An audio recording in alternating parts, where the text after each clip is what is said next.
What's going on YouTube? BryceCrispy94 here, bringing you another miniature painting video, and this time I have for you the final member of the Lost Mines crew, all upgraded to level 5. This is Dodongo, or Big D as we call him, just because it's fun to say. That's the only reason. Anyway, Dodongo here is played by my buddy Ross, aka Tenacious Fox. Link to his YouTube is down below. He is a PokeTuber. Does draft content, let's plays, all sorts of fun Pokemon related stuff. But we have Big D here, who I dry brushed similar to all the rest of them. However, I shouldn't have dry brushed him and just left him completely black, because oddly enough, like the last time I painted his character, I will be going ahead and using matte black to cover up most of the metallic on him, and he's got a lot of metallic on him. So things have changed.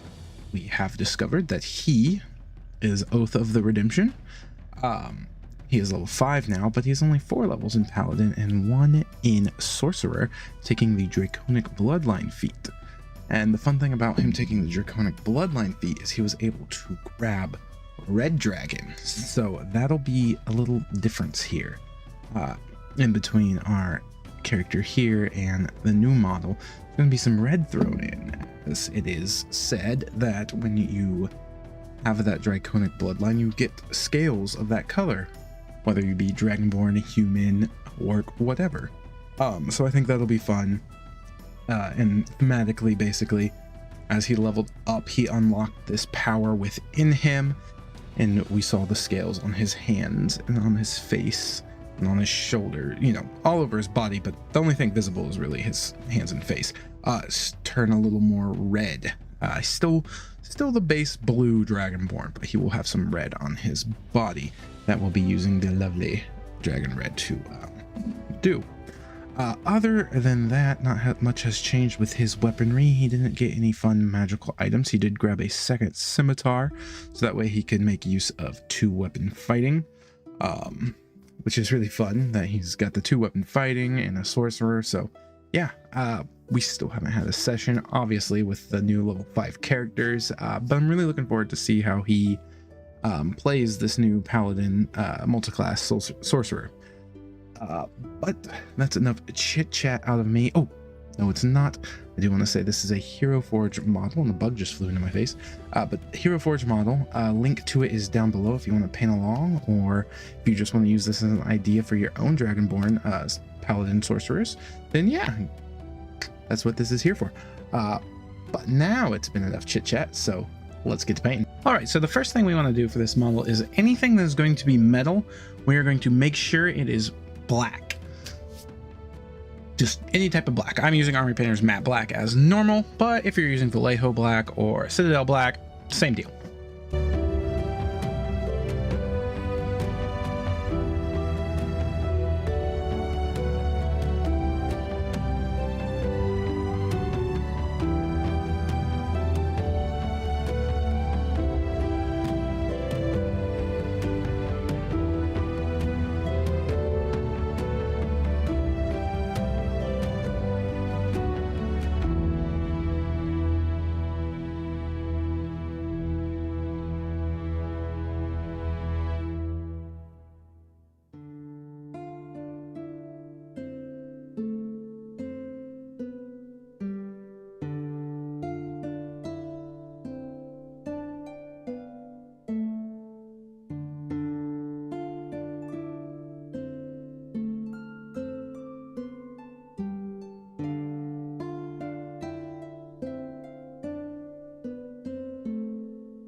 Now we're going to grab Ultramarine Blue from Vallejo, and we're going to paint the skin of our Dragonborn here. So we're going to do the head, the arms, and the hands on this model because that's all the skin that's exposed.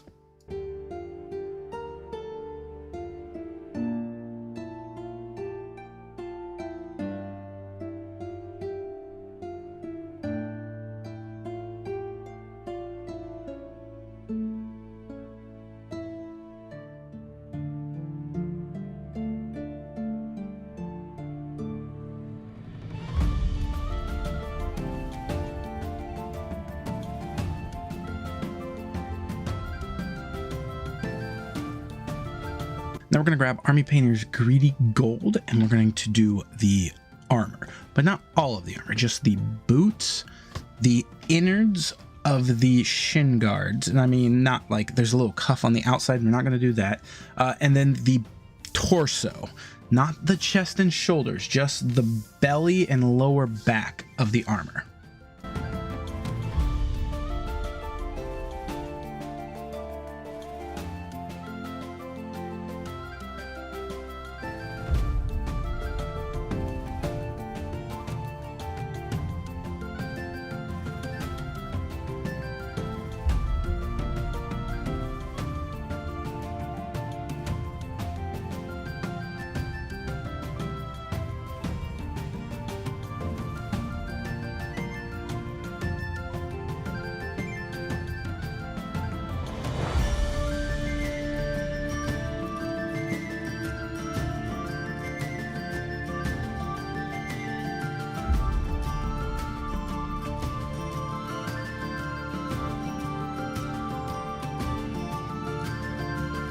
Now we're going to grab Army Painter's D&D Underdark Indigo or the normal lines Wolf Gray, and we're going to do the clothing or the cloth bits.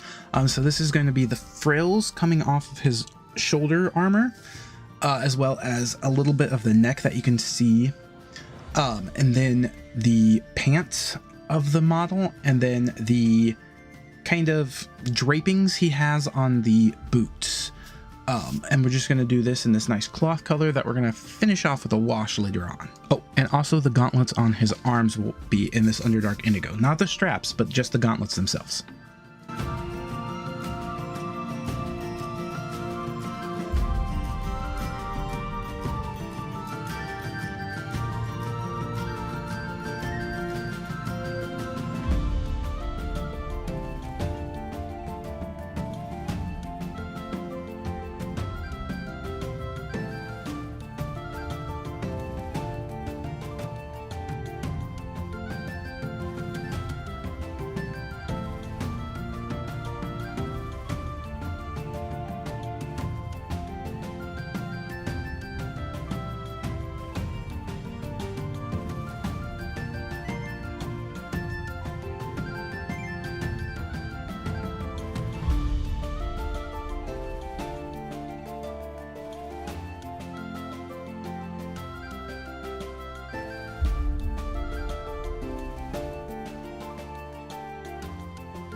For this next part, we're going to make a metallic black using Army Painter's matte black and their fairy dust effects.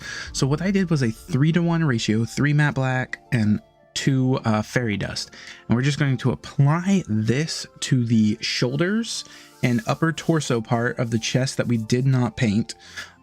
There's 3 little bars going across the stomach that we're going to add that to. Then we're also going to do the knees, the knee pads, and then the outer rim of the shin guards.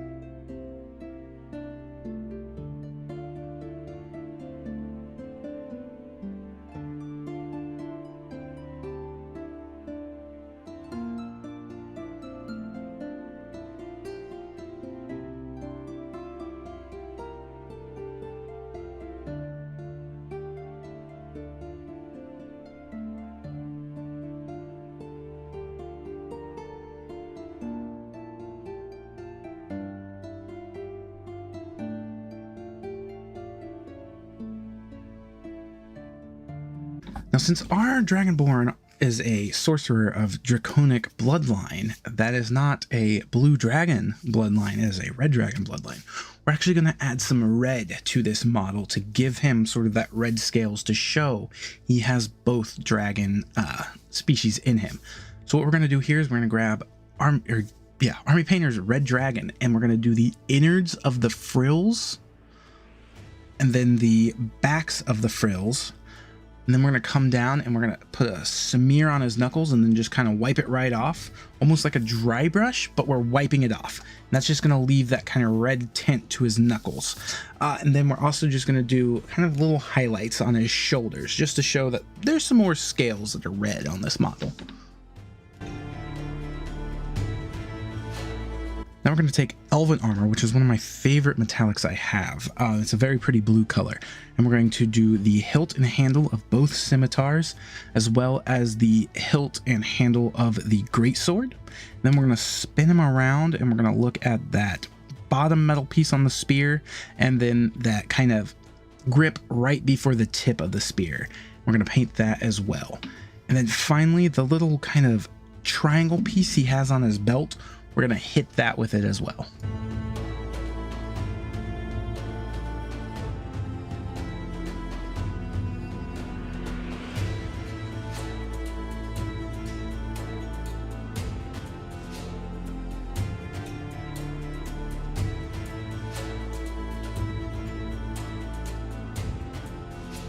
I'm going to grab Dirt Splatter Brown, which is a color I haven't used in a bit, but I do enjoy this color. It's a very nice brown. And we're just going to do all the leather straps. So on the back of his shin guards, and then the 3 straps on his pauldrons or gauntlets, whatever you want to call them, as well as the leather straps holding both scimitars and the spear on his back.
Relatively easy step here. We're just going to grab gunmetal and we're going to go over all the blades of the weapons. So that's the 2 scimitar blades, the greatsword blade, and then the spear tip. And that's all we're doing in the gunmetal.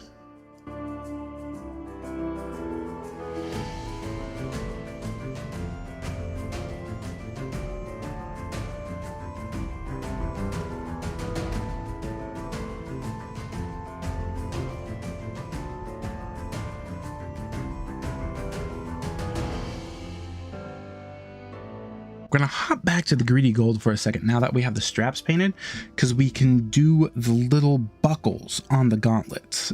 There's 3 gauntlets. There's 3 buckles on each gauntlet that we're going to hit with the greedy gold. Now it's time for some skeleton bone. With this color, we're going to hit his 2 horns he has on the top of his head, as well as the neck scales. You know how dragons kind of have, they always have kind of like a lighter colored chest. We went with kind of a beigeish brownish color that skeleton bone nails perfectly for his chest.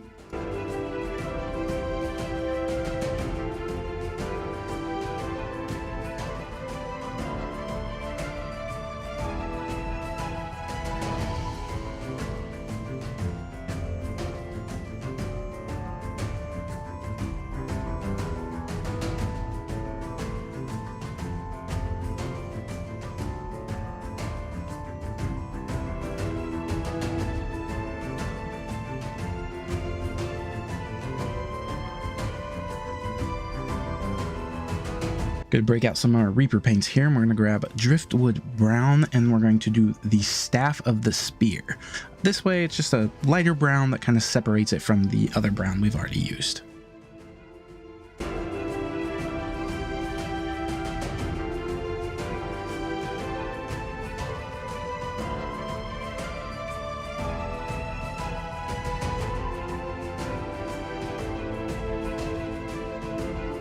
Now we're going to add some Citadel Known Oil, and that's just going to give some shade to everywhere that really needs it.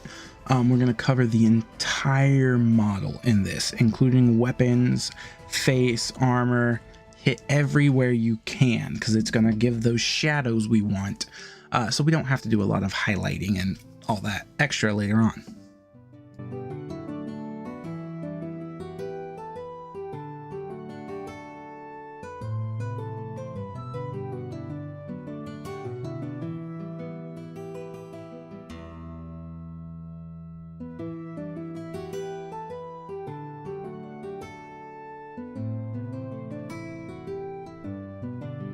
Now we're going to take some Royal Purple from Army Painter Metallics line, and we're going to add some highlights to the elven armor bits of the weaponry. This is just going to give it kind of a pearlescent look when you hit it right in the light. It's a very nice look, and I really enjoy it. We're also going to do it to the belt buckle as well. Now the last highlights we're going to do here are an ultramarine highlight mixed with a little bit of white. So this is a 3-to-1 drop, just to kind of lighten that ultramarine up. And we're just going to do the fins, so that way you have that nice bluish white on the outs of the fin, and then that dark red on the innards of the fin, as well as the elbows, just to kind of give like that kind of the light shining off the skin. Now the model is basically done, but we still have to hit that base. And this is why we dry brush the base in the beginning, because we're going to grab Speed Paint's Runic Gray. We're going to go over that and let that dry. And while that's drying, you can go ahead and do the rim around your base. I did mine in the ultramarine blue from the beginning, but you can pick any color really to do the base. And once your speed paint is good and dry, you can do the final step, and that's just grab some Army Painter's Quick Shade Dark Tone and just cover those bricks. And it's going to give you a nice blackish gray stone look at the end. And we are back. Big D, or Dodongo, our Blue Dragonborn Paladin Sorcerer, is finished. But before I reveal him, if you haven't already, hit that thumbs up button to let me know you like the video. Comment to let me know what you like about the video, and subscribe if you're not already, because that's how you'll see more of these videos. So without further ado, here is the Dragonborn from my campaign, if my chair will scoot up, that we know and love and have come to know as Big D, aka Dodongo. So I really enjoy how this turned out. I actually like this more than I like the original, and I think it's just because I did a little extra details that just made me a lot more happier. Starting off with the darker bricks, as you can see, I used a lot more strong tone than what I used here. Also, not using the strong tone over all of the metallic bits. As you can see, that's the same color gold, but the known oil didn't darken it nearly as much, which I really like. And I like knowing that if I need really dirty armor, I can just use this dark tone. Whereas if I just kind of want that shadowed armor, go right to the known oil. Another thing different is I used matte black and then the fairy dust to make the black, whereas on the original I just used Army Painter's Night Scales. And I enjoy this metallic black much more than this, because this almost has some blue in it, and I don't know, I wanted the actual black. The purple highlights on the sword, again, I like them just as much as I did over here. I enjoy the tip of the sword much better on this figure, even though that was kind of my mistake, because I accidentally broke the tip off, couldn't find it, so I just broke an arrow off of another figure I had. And that is really bright on my face. Like, I can feel it, and then I look, and yeah, my face is very bright. So let me just do that. That's much better. So yeah, a link to the Hero Forge for this model is down below if you guys do want to, you know, print it yourselves, or if you just want to, use this color scheme, whatever, or, you know, take inspiration for, you know, a blue dragonborn that has red ancestry thanks to draconic bloodline. You know, I liked just kind of the minor details within his fins and the knuckles and the shoulders. I would assume there's probably some more red on the chest and back and then legs, but they're all armored up so you can't actually see it. But yeah, well, that is going to be it for our level 5. How do I want to do this? Level 5 crew. So I hope you enjoyed that little mini adventure there. We did the half-elf druid, the fire genasi rogue, and now the dragonborn paladin sorcerer. So just another little look at both of them side by side, the original compared to the new one. The Nuln Oil also didn't make the blue as dark, and I kind of like that because I didn't have to highlight it as much, especially on the fins there. I really like how that turned out. But that is going to wrap this one up. Again, I hope y'all enjoyed it, and I will catch you on the next one. Peace.